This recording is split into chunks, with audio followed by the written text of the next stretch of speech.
कर संसार त्याग करके चले जाते हैं चित्रकूट के घाट पर और रत्नावली जी से कह देते हैं क्या कि अब मैं प्रभु को प्राप्त करके ही चैन की सांस लूं। और चित्रकूट के घाट पर जाकर महाराज जब जाते हैं तो चित्रकूट के घाट पर भई संसन की भीड़, तुलसीदास चंदन घिसे और तिलक करें रघुवीर। तिलक करें रघुवीर। महाराज उसके बाद तुलसीदास जी वहां गए और अनेक चमत्कार हुए तुलसीदास जी के जीवन में, क्योंकि सदैव हनुमान जी उनके साथ रहते थे और जिसके साथ स्वयं हनुमान जी हों उसके साथ तो चमत्कार होने ही होने हैं, इसमें तनिक भी संशय नहीं है। तत्पश्चात हनुमान जी के कहने पर श्री गोस्वामी तुलसीदास जी ने हनुमान चालीसा की रचना, और ये हनुमान चालीसा जिसे आप और हम श्रवण करते हैं, जिसका अध्ययन करते हैं, वास्तव में देखा जाए तो इसकी रचना भी एक अद्भुत प्रसंग है। एक प्रसंग आता है महाराज कि दिल्ली के सम्राट हुए, राजा हुए पूर्व समय में अकबर। कौन? अकबर। एक दिन हुआ क्या कि अकबर के राज्य से गोस्वामी तुलसीदास जी भ्रमण करते हुए निकल कर जा रहे थे, और जब भ्रमण करते हुए निकल कर जा रहे थे महाराज, तो अकबर को ये ज्ञात हुआ, पता लगा सैनिकों द्वारा कि गोस्वामी तुलसीदास जी हमारे नगर से निकल के जा रहे हैं। अच्छा, अकबर ने ये सुन रखा था कि वो चमत्कार करते हैं, तो अकबर ने कहा कि ऐसा करो, जाओ और जाकर के उन संत पुरुष को, महापुरुष को जो चमत्कार करते हैं हमने सुना है, उन्हें आप लेकर के आओ, जिससे कि हम भी उनका कोई चमत्कार दें। तो महाराज सैनिक गए और बड़े ही आदर के साथ श्री गोस्वामी तुलसीदास जी को अकबर के महल में लेकर के आ गए। कौन? अकबर के सैनिक। अब सैनिक लेकर के आगे महाराज था तो दुष्ट ही, प्रवृत्ति जैसी मनुष्य की होती है, उसमें आप कितना भी ज्ञान भर लो, लेकिन उसकी प्रवृत्ति कभी परिवर्तन नहीं होती। जैसा जिसका स्वभाव है उसी के अनुसार वो कार्य करता है। अब महाराज जब वो भवन में आए श्री गोस्वामी तुलसीदास जी, तो अकबर ने प्रणाम किया और प्रणाम करके बोला कि हे बाबा महाराज, हमने बहुत सुना है आपके बारे में कि आप बहुत पहुंचे हुए संत, हमने सुना है कि आप बहुत चमत्कार करते हो, कृपया करके हमें भी कुछ चमत्कार दिखाओ। श्री गोस्वामी तुलसीदास जी मुस्कुरा दी और बोले कि अरे मैं और चमत्कार, मेरे पास कोई चमत्कार नहीं। अब अकबर बोले कि नहीं नहीं नहीं, चमत्कार दिखाओ, चमत्कार दिखाओ। लेकिन गोस्वामी तुलसीदास जी बार बार यही कहें कि मेरे पास कोई चमत्कार है ही नहीं, और वास्तव में यदि कोई चमत्कार हो तो कोई दिखाए। जो हमारे पास कोई वस्तु है ही नहीं, तो हम किसी को वो वस्तु कहाँ से प्रदान करें? अब उनके पास तो मात्र क्या था? राम नाम था श्री गोस्वामी तुलसीदास जी के पास। लेकिन अकबर बार बार कहे कि ना चमत्कार। जब महाराज हट करने के उपरांत में बारंबार राजा के कहने पर, अकबर के कहने पर गोस्वामी तुलसीदास जी ने यही कहा कि हमें चमत्कार नहीं आता है। तो अब जैसा उसका स्वभाव था, अब तक तो ये बनावटी स्वभाव चल रहा था, लेकिन अब अपने वास्तविक स्वरूप में कौन आ गया? अकबर। और अकबर ने कहा कि अरे बड़े ढीठ हो, संतों को इतना ढीठ नहीं होना चाहिए, तुम तो बड़े उद्दंड महाराज, या तो चमत्कार दिखाओ, अन्यथा मैं तुम्हें कारावास में डाल दूंगा। कारावास में डाल दूंगा। अब महाराज संतों के सम्मुख में कैसे बैठना चाहिए कैसी वार्तालाप करनी चाहिए, क्या कहना चाहिए, क्या नहीं कहना चाहिए। अकबर को क्या पता, क्योंकि वो तो एक राजा है और राजा होने के साथ साथ अहंकारी भी है। चमत्कार देखने के लिए हट कर रहा था, जब मना कर दिया तो अपने वास्तविक स्वरूप में आ गया। अब इधर तुलसीदास जी क्या कहते हैं अकबर से मुस्कुरा कि राजा तुम कारावास में डालो, जेल में डालो, सूली पे चढ़ाओ, तुम्हारी जो इच्छा करे वो कार्य करो। क्यों? क्योंकि जब हमें नहीं आता तो नहीं आता। अरे जब हमें आता ही नहीं चमत्कार तो हम तुम्हें दिखलाएंगे क्या? जब महाराज राजा ने देखा कि ये चमत्कार नहीं दिखला रहे तो किसी आकर के राजा ने सैनिकों को आदेश दे दिया कि आप उसे कारावास में डाल दो। कारावास में डाल दिया। किसको? श्री गोस्वामी तुलसीदास जी। अब महाराज गोस्वामी तुलसीदास जी तो बैठ गए और बैठ करके बड़े ही आनंद के साथ राम नाम का चिंतन करने लगे, स्मरण करने लगे। अब वहां कोई काम तो है नहीं, कोई ये भी नहीं है कि आए और उन्हें विघ्न डाले, एकांत निवास है। गोस्वामी तुलसीदास जी बड़े प्रसन्न, राजा के सैनिक नित्य आते। इधर अकबर भी सोचता कि देखो शायद आज कुछ चमत्कार दिखला दे। एक दिवस निकला, 2 दिवस निकले, 3 दिवस निकले। अकबर नित्य ये विचार करता कि शायद आज कोई चमत्कार दिखला दे, परेशान होकर। किंतु वो चमत्कार दिखलाए कहां से जब उनसे कोई चमत्कार आता ही नहीं। अब महाराज राजा के सैनिकों ने देखा कि सभी तो यहाँ आते हैं, रोते हैं, विलाप करते हैं, लेकिन ये तुलसीदास जी बड़े प्रसन्न रहते। तो एक दिन एक सैनिक बोला कि महाराज एक बात बताइए। तुलसीदास जी बोले कि पूछो। कि यहाँ जो भी कारावास में आता है उसे हम कारावास में डालते हैं तो वो रोता है, बिलखता है, उसे बहुत कष्ट होता है। लेकिन आप तो जब से आए हो हम यही देख रहे हैं महाराज कि आप बड़े प्रसन्न रहते हैं, इसका कारण क्या है? ऐसा क्या है राजा?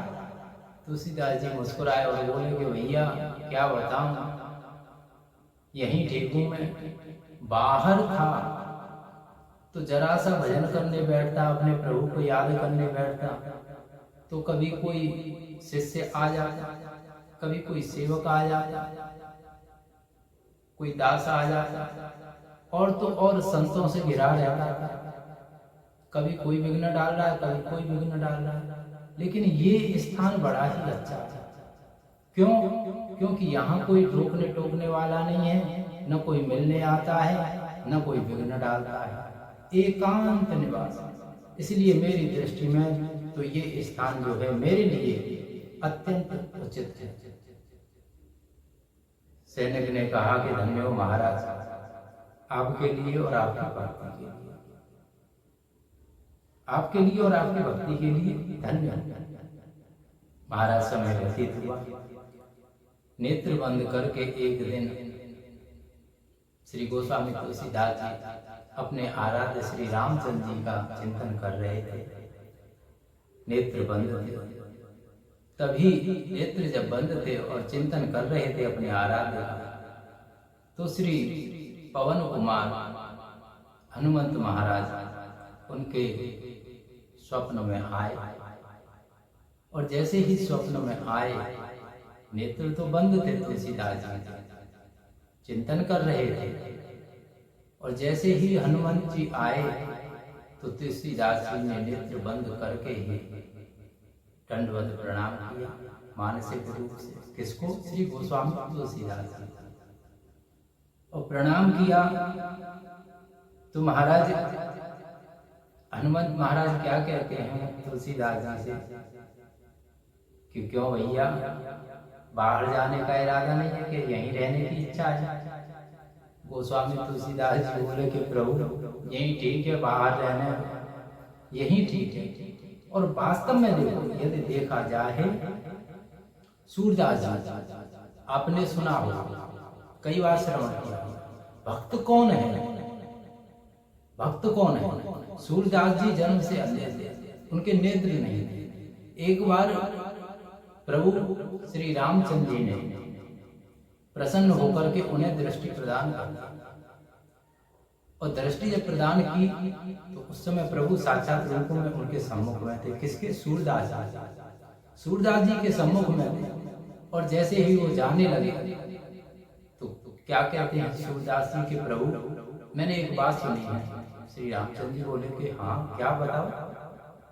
कि मैंने ये सुना है कि आप किसी को दर्शन देते हो तो उसकी इच्छा भी पूर्ण करते हो, उसे वरदान भी देते हो। श्री रामचंद्र जी बोले कि हाँ भैया, देता हूँ, मांगो क्या चाहिए। कि प्रभु मेरी एक ही इच्छा है, वही प्रथम है, वही अंतिम है, कि मैं जैसा आपके नेत्र देने से पूर्व था, अर्थात नेत्रहीन था, मुझे वैसा ही आप बना दीजिए, मुझे नेत्रहीन कर दीजिए। प्रभु श्री रामचंद्र जी बोले कि अजीब हो तुम, सभी तो कहते हैं कि मुझे नेत्र दो, तुम्हें मैंने बिन मांगे नेत्र दे दिए तो तुम कह रहे हो कि मुझे नेत्रहीन कर दो। तो सूरदास जी क्या कहते हैं कि प्रभु अब ये बाहर की दुनिया को देखने का मेरा क्या अर्थ है? जब साक्षात मैंने आपको ही देख लिया तो अब कोई मतलब नहीं रहता है ये बाहरी वस्तुओं को देखने।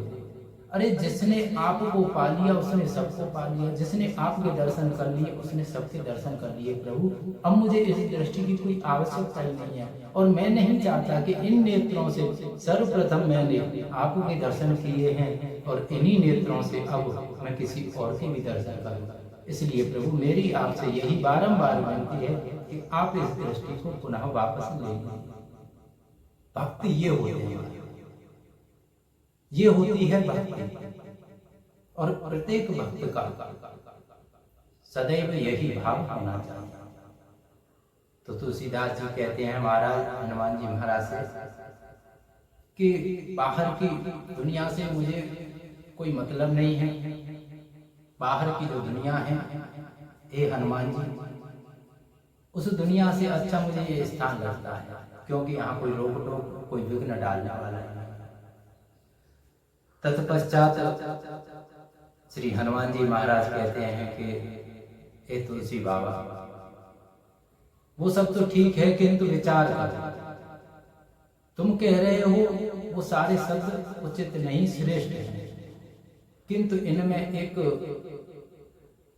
बहुत ही विडंबना है, अर्थात इनमें एक कष्ट है। गोस्वामी तुलसीदास जी बोले कि इसमें कष्ट की क्या बात है?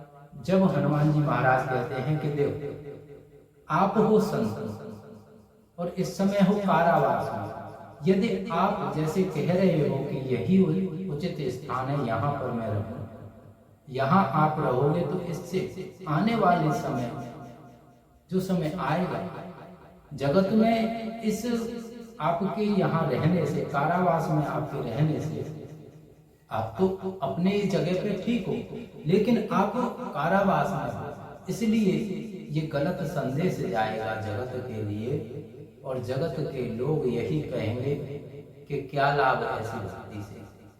देखो तुलसीदास जी कारावास में थे, अर्थात संत ही जब कारावास में हैं तो अन्य मनुष्यों की तो बात ही।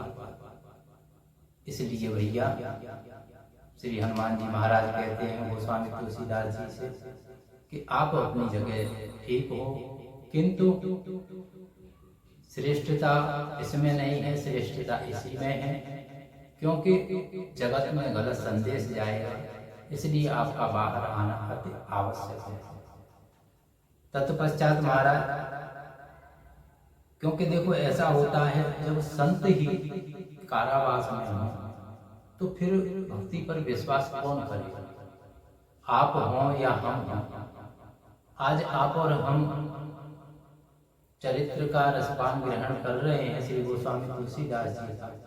यदि ऐसा होता तो आपके या हमारे ही हृदय में आ जाता कि ऐसी भक्ति से क्या, ऐसी भक्ति से क्या। इसलिए महाराज श्री हनुमान जी महाराज कहते हैं कि गलत संदेश जाएगा, इसलिए बाहर आना अति आवश्यक है। और वैसे भी अभी तो मैं बहुत से कार्य करने हैं, तत्पश्चात महाराज गोस्वामी तुलसीदास जी कहते हैं कि ठीक है प्रभु, आपकी जैसी इच्छा, लेकिन एक बात सोच लीजिए। तो हनुमान जी बोले कि बोलो क्या?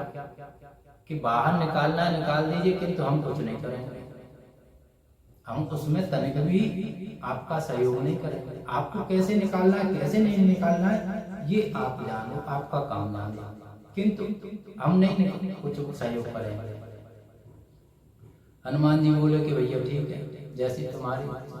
तत्पश्चात महाराज हनुमान जी महाराज वानर के रूप में अपनी सेना को, वानरों को लेकर के आए। कहाँ? अकबर के महल में। वानर कितने? 1000। और ये वानर भी जो जैसे थे, ये जो वानर इनके साथ आए हनुमान जी महाराज अकबर के महल में, ये वानर कोई साधारण वानर नहीं थे। ये खिसियाने बैठे थे, बहुत ही क्रोध में थे। क्रोध में क्यों थे?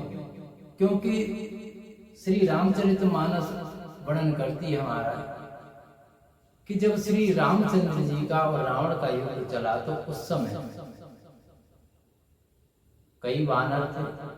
अब सभी तो युद्ध में जा नहीं सकते, कुछ वानरों को हनुमान जी महाराज वहीं छोड़ देते। कहाँ?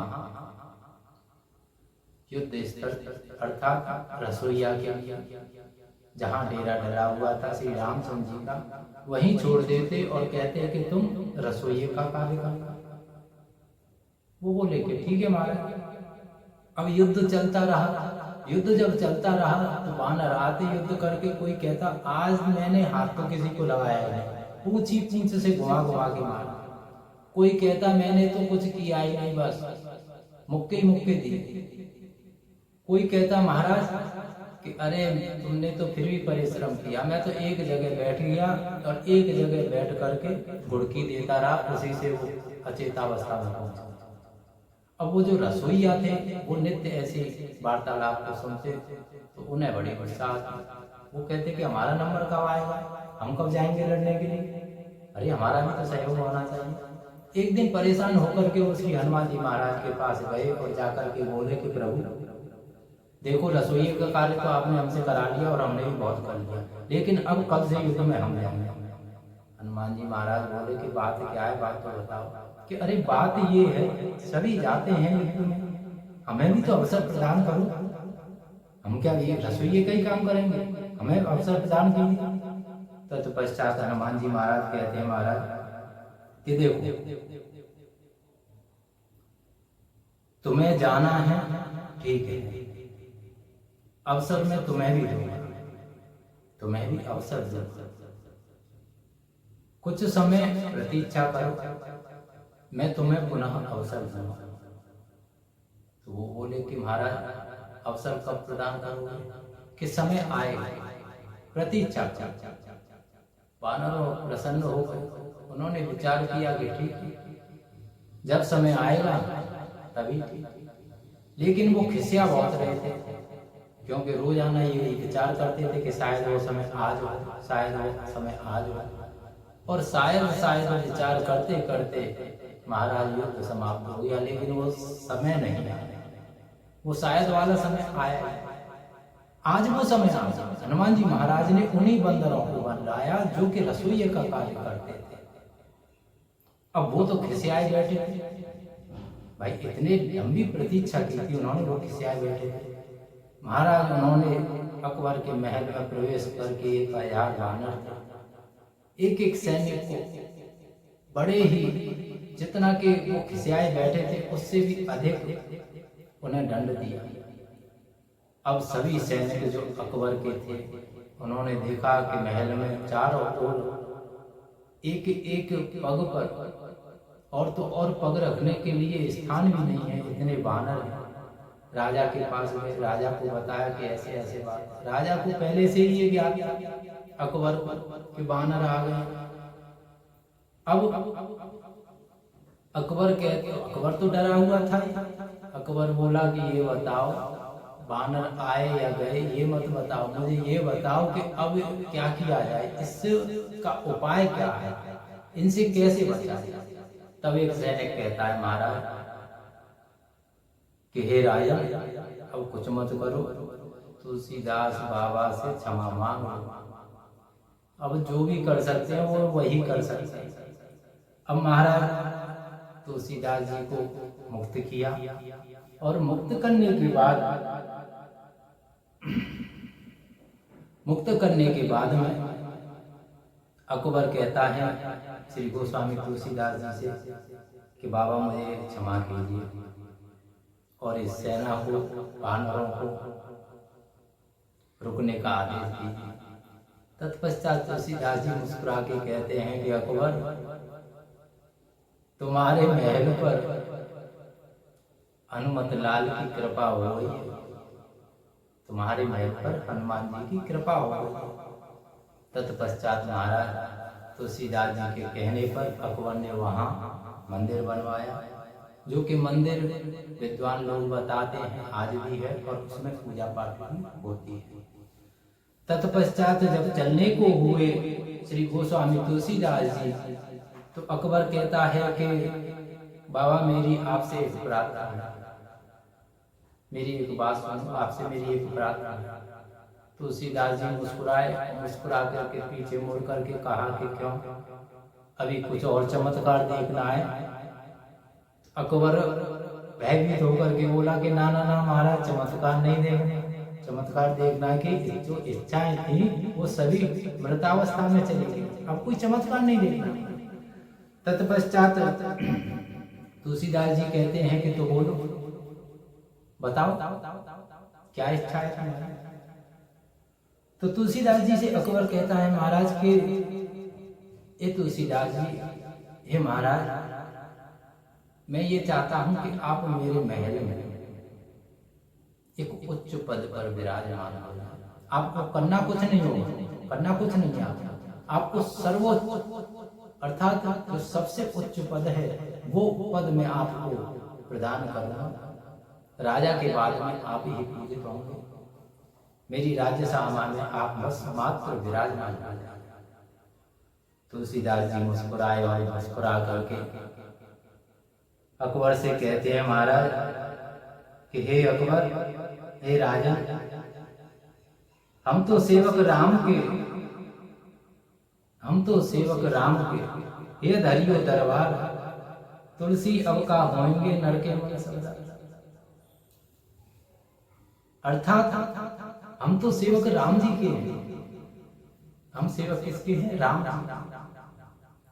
ये धरियो दरबार, और राजन जिस दरबार का तुम हमें प्रलोभन दे रहे हो उससे भी अच्छा दरबार हमारे हृदय में है, और हमारे हृदय में जो दरबार है वो दरबार तुम्हें कहीं मिल भी नहीं सकता, तुम उसे कभी प्राप्त ही नहीं कर सकते। क्यों नहीं प्राप्त कर सकते? क्योंकि तुम्हारी प्रवृत्ति ऐसी नहीं है, तुम्हारा स्वभाव ही नहीं है ऐसा, और तुम हमें उसका प्रलोभन दे रहे हो। तुलसी अब का होंगे नर के मन सरदार। अर्थात हे राजा, जब वो कोई मनुष्य, या फिर आप ये कहिए कि जब हम राम जी के हो जाते हैं तो राम जी के होने के बाद फिर वो भक्त, फिर वो सेवक, फिर वो दास किसी अन्य का नहीं हो सकता, और उसे किसी अन्य का बनने की आवश्यकता भी नहीं रहती। जो राम का हो गया बस राम का हो गया, उसे फिर क्या आवश्यकता। यदि आपको संसार की धन संपत्ति प्रदान हो जाए, संसार की धन संपत्ति प्रदान हो, अब संसार की संपूर्ण जो धन संपत्ति है, ऐश्वर्य है, वो सब आपको प्राप्त हो गया, तो महाराज ये विचार कीजिए कि फिर आपको पाने की क्या लालसा होगी। अब तो आपके पास सब कुछ संसार में, उसके अलावा कुछ है ही नहीं। इसी प्रकार से गोस्वामी तुलसीदास जी कहते हैं कि जो राम का हो गया उसे फिर और कुछ किसी और के होने की आवश्यकता है ही कहाँ, जो मैं तुम्हारा बनूं। ऐसी परम पावन महाराज गोस्वामी तुलसीदास जी की जीवनी है। जिन्होंने जगत कल्याण के लिए, जगत के मनुष्यों के उद्धार के लिए श्री रामचरितमानस को प्रकाशित किया। और वास्तव में यदि देखा जाए महाराज, तो आज हम ये कह सकते हैं, आज ये हम पाते हैं, यदि उनके जीवनी परिचय को ध्यान में रखकर हम देखें तो हमें ये प्राप्त होता है कि तुलसीदास जी ने जो प्रयास किया था वो प्रयास उनका सार्थक हुआ। उनका वो प्रयास जो था वो सार्थक हो गया। क्यों सार्थक हो गया? क्योंकि देखो श्रीमद् भागवत ले लो, उसका कोई एक श्लोक शायद ही किसी को आता था। श्रीमद् देवी भागवत ले लो, उसका भी श्लोक शायद ही किसी को आता। श्री रामचरितमानस उसका भी शायद ही किसी को आता। वाल्मीकि रामायण शायद ही किसी को याद, एक श्लोक याद ना हो। लेकिन श्री रामचरितमानस की ऐसी पुनीत पावन गाथा है ये महाराज कि श्री तुलसीदास जी ने बड़े ही अलौकिक ढंग से इसकी रचना की। और यही कारण है कि आप देखते हो किसी को कुछ याद हो न हो, हमारे एक बड़े भाई कह सकते हैं आप, गुरुदेव भी कह सकते हैं, संत महाराज हैं जिन्हें आप और शायद सभी लोग जानते होंगे, व्यास के रूप में राजन जी महाराज। वो कहते हैं कि किसी को कुछ याद हो न हो महाराज, किंतु श्री रामचरितमानस की एक चीज सभी को याद होगी। और वो क्या याद होगी? मंगल भवन मंगल भवन अमंगल हारी, मंगल भवन अमंगल हारी, द्रवौ सुदशरथ अजीर बिहारी। अर्थात जो मंगलों को करने वाले, अमंगलों को हरने वाले, द्रवौ सुदशरथ अजर बिहारी, जो दशरथ जी के भवन में खेलते हैं हमारे श्री रामचंद्र जी, अजर अमर अर्थात हम पर वो द्रवित हो। कुछ महापुरुष तो यहाँ तक भी कहते हैं कि उमा सहित जेहि जपत पुराण, अर्थात शिव जिनका नाम, जिनकी महिमा, जिनका चिंतन किया करते हैं, स्मरण करते रहते हैं, ऐसी सुंदर श्री रामचरितमानस है महाराज, जिसका कि आप और हम सभी श्रवण कर रहे हैं। आगे बढ़ना आता है। देखो श्री रामचरितमानस की पावन इस पोथी में समय के अभाव को देखते हुए थोड़ा गति हम अधिक कर देते हैं, इसलिए आप ये न कहना कि महाराज कुछ ज्यादा ही दौड़ लगा रहे हैं। ये प्रथम दिवस है, द्वितीय दिवस में आप पाओगे कि वही जो पूर्व रूप से पूर्ण समय में हम पढ़ते थे उसी रूप से हम पुनः चले। आगे बढ़ना आता है महाराज श्री गोस्वामी तुलसीदास जी की इस श्री रामचरितमानस जिसकी रचना की तुलसीदास जी, इसमें 7 श्लोक हैं। कितने श्लोक हैं? 7। और 7 श्लोक क्यों? क्योंकि 7 का जो महत्व है हमारे जीवन में अत्यंत महत्व है। और 7 श्लोकों में बहुत ही सुंदर अद्भुत ऐसी रचना की है श्री तुलसीदास जी ने, जिसका कि वर्णन आप और हम अभी करेंगे। 7 का यदि महत्व देखा जाए तो देखो शास्त्र वर्णन करता है, संक्षेप में ही हम आपको बताए देते हैं। पूर्व में हमने 1-2 बार आपको श्रवण कराया है कि 7, जैसे कि हम संस्कृत में सप्त भी कहते हैं, तो देखो 7 ऋषि होते हैं मानव जीवन में। ये 7 का महत्व क्या है? 7 ऋषि, 7 चंद्र, 7 योग, 7 भूत, और महाराज 7 वायु, 7 दीप, 7 पाताल, सात पाताल के बाद सात लोक और समुद्र भी सात ही कहे गए, सात समुद्र भी कहे गए, सात समुद्र, सात पर्वत और महाराज पुरी, सप्तपुरी अर्थात सात पुरियां। सात पुरियां कौन कौन सी होती है महाराज? सात पुरियां होती हैं, देखो, मथुरा, अयोध्या, हरिद्वार जिसे माया नगरी भी कहते हैं, द्वारिका, काशी, कांची और अवंतिका। ये कितने हुई? सात।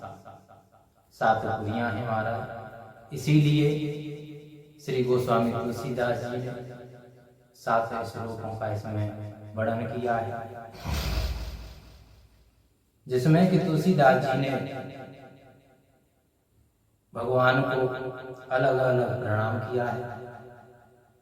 आइए आप और हम सभी श्री रामचरितमानस में प्रवेश करें और प्रवेश करने से पूर्व मंगलाचरण का स्मरण करें। तो सर्वप्रथम आता है महाराज क्या?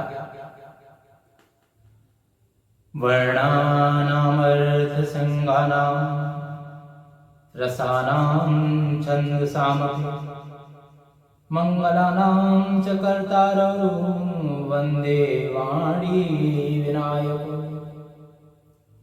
कितना सुंदर वर्णन है हमारा, वाणी विनायक, वंदे वाणी विनायक। अर्थात तुलसीदास जी क्या कह रहे हैं, क्या कहना चाहते हैं? तुलसीदास जी प्रणाम कर रहे हैं। वाणी अर्थात मां सरस्वती, विनायक अर्थात श्री गणेश जी। सरस्वती माँ की कृपा हो तो आप बोलने में निपुण हो जाओ, बोलने में निपुण हो जाओ। गणेश जी कौन है? विघ्नहर्ता, जो कि बुद्धि के प्रतीक हैं।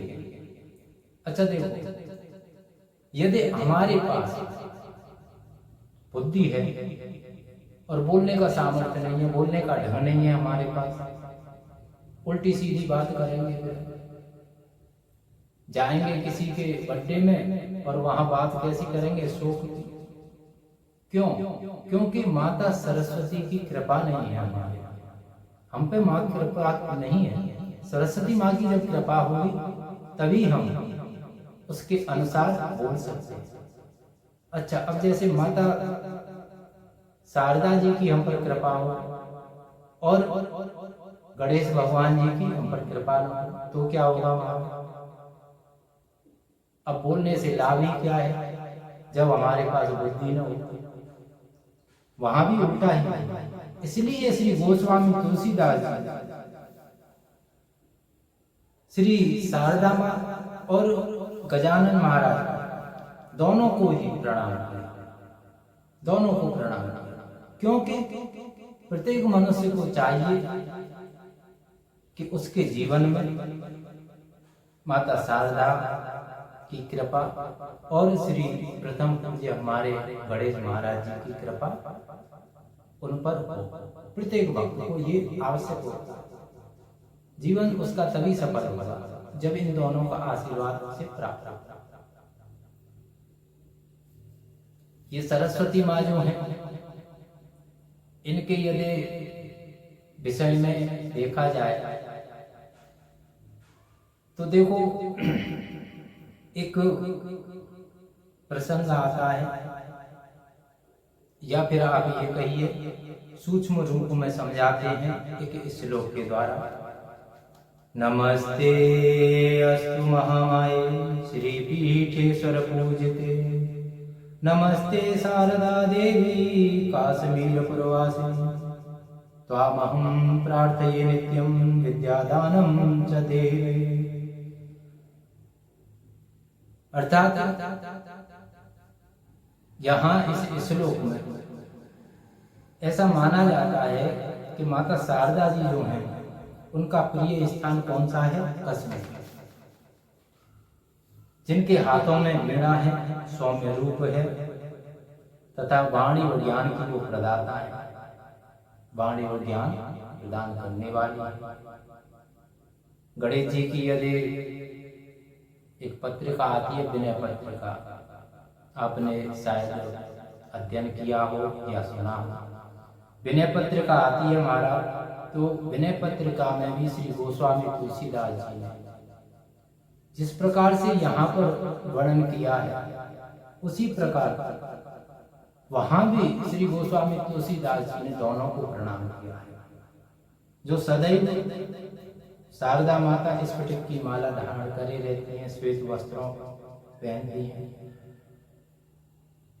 और जिनका स्वरूप अत्यंत हृदय को शीतलता प्रदान करता है। संत तो यहाँ तक कहते हैं महाराज, उनकी स्तुति करने में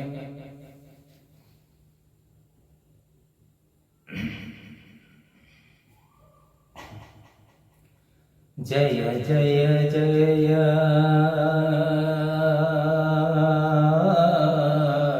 जय जय जय हे वीणा वादिनी, जय जय जय हे वीणा वादिनी, शिव कल्याणी मात भवानी, हाँ शिव कल्याणी मात भवानी, जय जय जय हे वीणा वादिनी, जय जय जय हे वीणा वादिनी, सप्त स्वरूपा वेद रूपा, सप्त स्वरूपा तुम वेद स्वरूपा, जय जय जय हे वीणा वादिनी, जय जय जय हे वीणा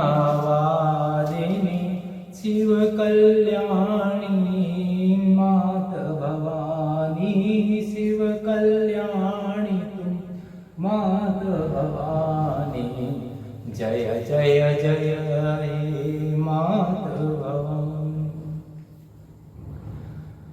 तुलसीदास जी माँ शारदा और श्री गणेश जी को यहाँ स्मरण करते हैं महाराज, प्रणाम करते हैं। श्री गणेश महाराज जो कि विघ्न हरता हैं, आप और हम सभी मिलकर के प्रथम पूज्य श्री गणेश महाराज से ये प्रार्थना करें महाराज की इस कथा में आने वाले समय में हमारे सभी विघ्नों को दूर करें। साथ ही माँ शारदा जी से ये प्रार्थना करते हैं कि हे माँ, हमारे बुद्धि विवेक पर, हमारी जिह्वा पर विराजमान होकर के आप इसका वर्णन करें। यहाँ व्यासपीठ के लिए इसलिए नहीं कहा गया है महाराज, क्योंकि देखो हम विराजमान नहीं, हमारे देवादिदेव महादेव गुरु हैं, और जहाँ हमारे गुरुदेव विराजमान है, हमारे देवादिदेव महादेव विराजमान है, तो वहाँ तो स्वतः ही बिन बुलाए सभी 33 कोटि देव चले जाते हैं। इसीलिए हमने स्वयं के पास बुलाया है श्री शारदा माता जी को। और महाराज शारदा माँ से प्रार्थना करते हैं कि हे माँ, समस्त श्रोताओं को, सभी भक्तगणों को आप कृतार्थ करें। इसके उपरांत द्वितीय श्लोक में श्री गोस्वामी तुलसीदास जी महाराज प्रणाम करते हैं। देखो कैसे प्रणाम करते हैं।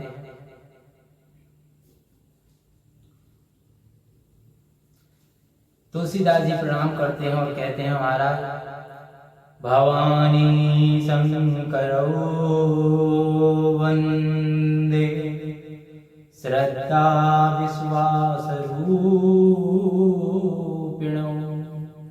याभ्यां विना न पश्यन्ति सिद्धाः स्वान्तः स्त्मीश्वरम्। अतः मैं प्रणाम करता हूँ माता भवानी को, जगत जननी, और किसको? भोलेनाथ, शिव शंकर। तुलसीदास जी का जो क्रम है उपमा देने का, वो अत्यंत बहुत ही सुंदर है, अलौकिक है, दिव्य है। क्योंकि देखो, श्रद्धा विश्वास रूप, श्रद्धा कौन है? पराम्बा जगत जननी श्रद्धा है। और विश्वास कौन है? विश्वास किसे कह रहे हैं या तुलसीदास जी? विश्वास कह रहे हैं किसको? स्वयं श्री देवाय देव महादेव भोलेनाथ शिव शंकर। किसी मनुष्य के जीवन में देखो, विचार कीजिए, यदि श्रद्धा हो और विश्वास न हो, विचार करो कि यदि हमारे हृदय में, हमारे जीवन में श्रद्धा है और विश्वास नहीं, और हम किसी की भक्ति कर रहे हैं, तो क्या हमारा कल्याण होगा? हमारा नहीं होगा। और यदि इसके विपरीत अब चलो, यदि हमारे जीवन में विश्वास है किंतु श्रद्धा नहीं है, तो क्या हमारा कल्याण होगा? नहीं होगा। इसीलिए श्रद्धा और विश्वास प्रत्येक भक्त के जीवन में आवश्यक। कल्याण तभी होगा जब श्रद्धा भी हमारे पास हो और विश्वास। श्रद्धा विश्वास दोनों ही हमारे जीवन में होने चाहिए, और हमारे ही नहीं, हमारा प्रत्येक भक्त के जीवन में होने चाहिए, तभी उसका कल्याण हो सकता है।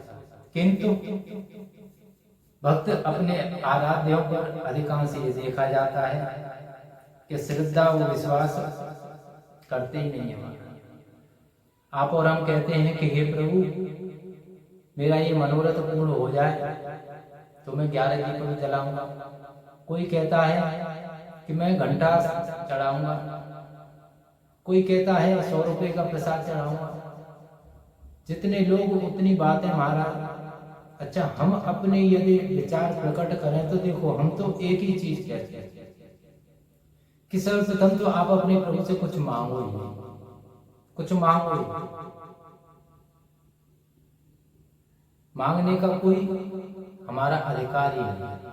आप ये विचार धारण कर लो अपने हृदय में कि हमें मांगना तो है ही नहीं, उसे देना हो तो वो स्वतः ही दे दे, लेकिन हम नहीं मांगना, और मांगने की आवश्यकता ही नहीं। क्यों? यदि आपको अपनी भक्ति पर श्रद्धा विश्वास है तो आपको ये ज्ञात होना चाहिए कि आपने प्रभु को प्राप्त कर लिया, और जब आपने प्रभु को प्राप्त कर लिया तो फिर मांगने की आवश्यकता रही कहाँ महाराज? आपको तो सब कुछ मिल गया बिना मांगे। और यदि फिर भी आपकी कोई इच्छा है, कुछ लोगों का स्वभाव होता है कि वो अपने स्वभाव से नहीं पीछे हट पाते हैं, तो यदि आपका स्वभाव है मन नहीं मांग रहा है और आप मांगना चाहते हैं तो मांगिए। लेकिन जैसे कि आप कह रहे हो कि मेरा ये मनोरथ पूर्ण हो जाए, मैं 100 रुपए का प्रसाद चढ़ाऊंगा या देवालय शिवालय में जाकर के 11 दीप प्रज्वलित करूंगा, ऐसा कभी न करें, ऐसा कभी न करें, बल्कि इसके विपरीत चलो। आप देखो, बुजुर्ग कहते हैं, क्या कहते हैं, आप सभी ने श्रवण किया है और वर्णन भी किया होगा कि राम और राज का कुछ पता नहीं कब क्या कर दिया। सभी ने श्रवण किया है और सभी इससे सहमत हैं। राम और राज का कुछ पता नहीं कि कब क्या हुआ। तो देखो महाराज, विचार करो। अब आज के समय के अनुसार मैं आपको समझाने की यहाँ चेष्टा कर रहा हूँ कि राज का कार्य और राम का कार्य दोनों को यहाँ समानता दी जाती है। तो अब आप विचार कीजिए कि आप किसी सरकारी कार्य के लिए सरकारी अफसर के पास जाते हैं और वो आपकी फाइल को लटका देता है, तो आप उसे क्या करते हैं? प्रलोभन देते हो, प्रलोभन देते हो ना। अब प्रलोभन देते हो अर्थात आप उसे रिश्वत देते हो। जब रिश्वत देते हो तो महाराज आप कार्य पूर्ण होने के बाद देते हो या कार्य पूर्ण नहीं हुआ है उससे पूर्व ही दे देते हो। आप और हम क्या करते हैं कि फाइल में 2-4 हजार रुपए या 10-20 हजार रुपए, जैसा भी कार्य होता है उसके अनुसार आप और हम उस अफसर को दे देते हैं। कार्य हमारा जो होता है वो कार्य हमारा बाद में होता है, लेकिन रिश्वत हम पहले देते हैं। ऐसा ही होता है। जब आपको उस पर भरोसा है, एक सरकारी अफसर पर, और आप उसे पहले धन दे रहे हैं, तो महाराज आपको अपने आराध्य पर इतना भी भरोसा नहीं है कि 11 दीप आप पहले प्रज्वलित कर दो देवालय शिवालय में जाकर के, और ये कह दो कि ये 11 दीप प्रज्वलित किए मैंने, हे राम प्रभु मेरी इस मनोकामना को पूर्ण कर। क्या आपको इतना भी विश्वास नहीं है अपने देवालय महादेव पर कि 11 दीप प्रज्वलित करने के बाद आप उनसे जाकर के उनके सम्मुख में ये कह दो कि प्रभु मैंने ये 11 दीप जो प्रज्वलित किए हैं वो मेरी ये मनोकामना थी, मेरी ये इच्छा थी, इस कार्य के लिए मैंने ये प्रज्वलित किए हैं, अब आप देख लेना कि आपको मेरा मनोरथ पूर्ण करना है या नहीं करना है।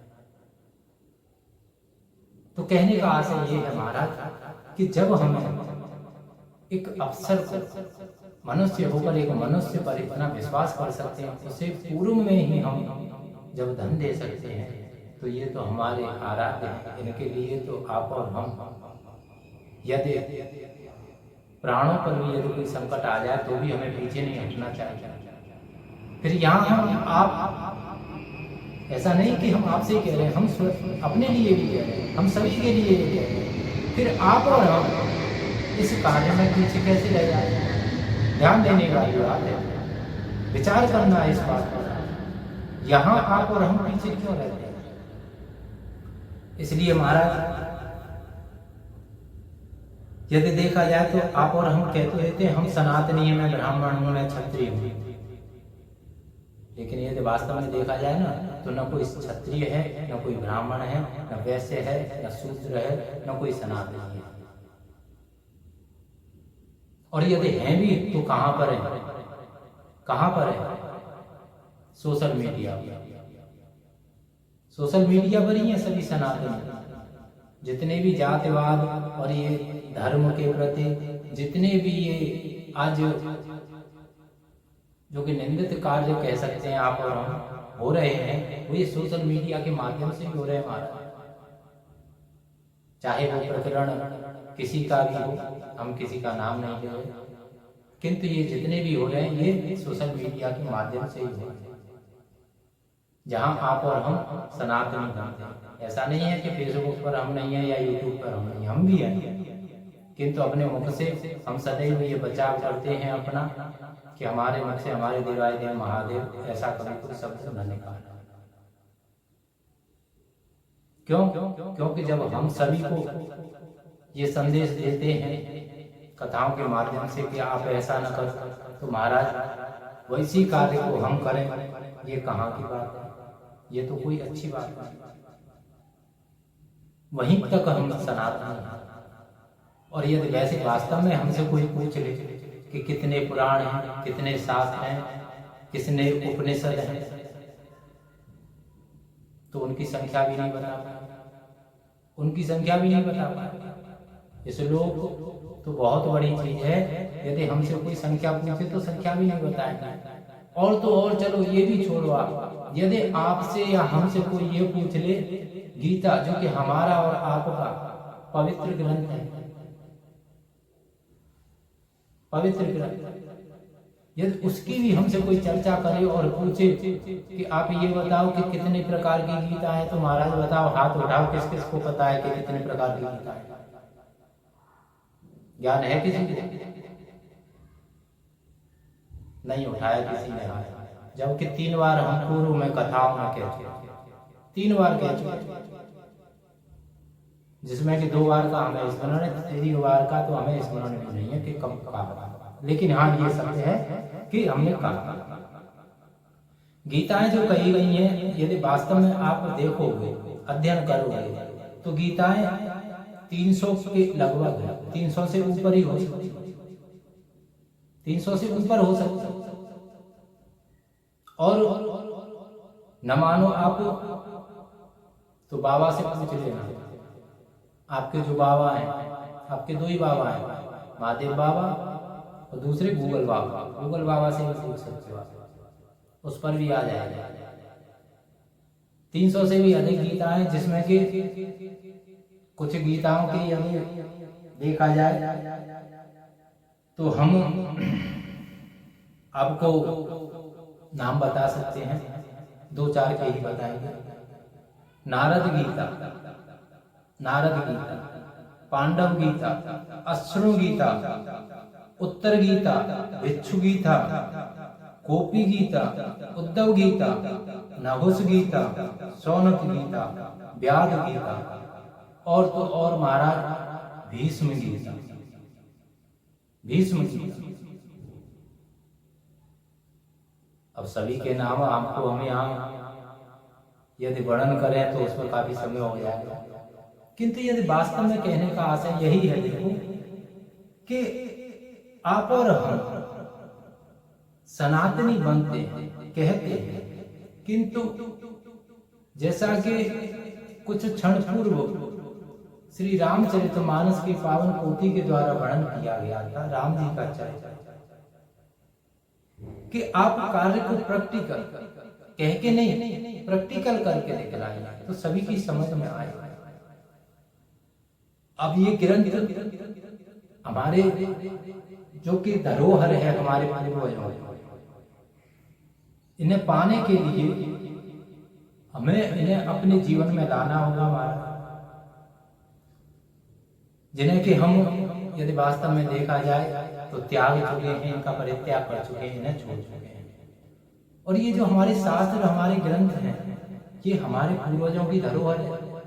ये भी देखो धरोहर है, एक धरोहर तो वो होती है स्वर्ण, ज्वेलरी, धन संपत्ति, जमीन जायदाद, उसे तो हम बहुत जल्दी लेते हैं, उसे तो बहुत जल्दी धारण करते ग्रहण करते हैं उसे, किंतु ये भी एक धरोहर है। इस धरोहर को आप और हम नहीं लेते, इसे ग्रहण नहीं करते, इसे स्थान नहीं देते, जबकि इसे अपने जीवन में प्रत्येक मनुष्य को स्थान देना अति आवश्यक है। जिस प्रकार से प्रत्येक मनुष्य को जीवित रहने के लिए श्वास लेना आवश्यक है, उसी प्रकार प्रत्येक मनुष्य को महाराज इन शास्त्रों का अध्ययन करने की अति आवश्यक है।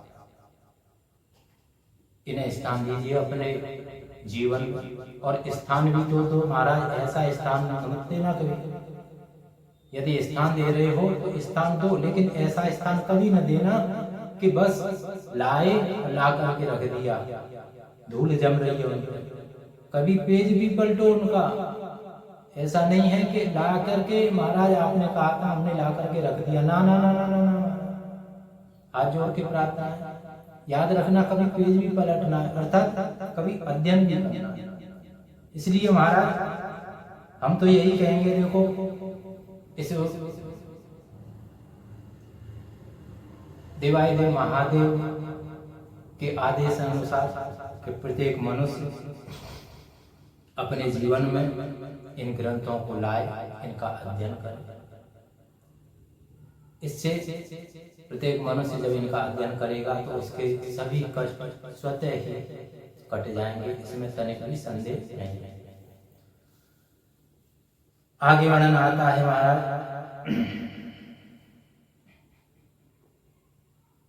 वंदे वोदमयम् वंदे वोदमयम् नित्यम् गुरु शंकर रूपिणम् यमाश्रितो हि वक्रो चंद्रः सर्वत्र वंदते। देखो महाराज, प्रथम श्लोक में श्री गोस्वामी तुलसीदास जी ने किसको प्रणाम किया? वाणी विनायक अर्थात माता शारदा जी को और श्री प्रथम पूज्य गजानन महाराज, इन दो को प्रणाम किया गोस्वामी तुलसीदास। द्वितीय में श्रद्धा माता भवानी, विश्वास भोलेनाथ शिव शंकर। द्वितीय में श्लोक में तुलसीदास जी ने जगत जननी माता, गुरु माता हमारी और हमारे अत्यंत प्रिय देवादिदेव महादेव को प्रणाम किया। अब यदि देखें हम तो चतुर्थ में भी, चतुर्थ श्लोक में यदि आप देखोगे वर्णन आएगा, जब आप श्रवण करोगे तो उसमें भी श्री गोस्वामी तुलसीदास जी ने प्रणाम किया है दो को, सभी में दो दो को प्रणाम किया। चतुर्थ में भी श्री गोस्वामी तुलसीदास जी ने 2 को प्रणाम किया, प्रथम में भी 2 को प्रणाम किया। अब महाराज यहाँ तृतीय श्लोक में जब गुरु को प्रणाम कर रहे हैं श्री गोस्वामी तुलसीदास जी, वहां पर मात्र गुरु को ही प्रणाम किया, किसी अन्य को प्रणाम नहीं किया। वहां एक ही है गुरुदेव, और गुरु भी कौन महाराज? देवादिदेव महादेव शिव शंकर भोलेनाथ, जिन्हें कि मोह माया किसी से कोई लेना देना ही नहीं। असुर है वो भी उनका अपना ही है, देव है वो भी उनका ही है। और देखो देवादिदेव महादेव बहुत ही सहज है, और इनकी शरण में जाकर के चाहे वो दुष्ट हो, कैसा ही प्राणी हो, असुर भी संत हो जाता है, असुर भी संत हो जाता है। ऐसी हमारे देवादिदेव महादेव गुरु औगरदानी अविनाशी भूत भावन भूतेश्वर की महिमा है महाराज, जिनके भी चंद्र पे आपने देखा होगा मस्तक पे कौन विराजमान है? चंद्र। अच्छा, चंद्र जो आपने देखा है महाराज, देखो एक तो वो अपूर्ण है, अपूर्ण है ना। चंद्रमा जो सुशोभित हैं देवादिदेव महादेव के मस्तक पर आपने देखा होगा वो अपूर्ण है, पूरे नहीं। द्वितीय, आप कभी भी देखना वो आपको टेढ़े मिलेंगे, सीधे नहीं मिलेंगे, टेढ़े मिलेंगे। कहने का आशय क्या है कि जिनकी शरण में यदि कोई टेढ़ा मनुष्य भी चला जाए वो भी पूजित हो जाता है, उसकी भी लोग पूजा करने लग जाते हैं। चंद्रमा की पूजा होती है नहीं होती? देवादिदेव महादेव की होती है, चंद्रदेव की। तो कहने का आशय यही है कि देवादिदेव महादेव की शरण में जो चला गया, वो चाहे कितना भी दुष्ट हो, वो चाहे कितना भी टेढ़ा हो, वो भी महाराज पूजनीय हो ही जाता है। इसमें तनिक भी लेस मात्र भी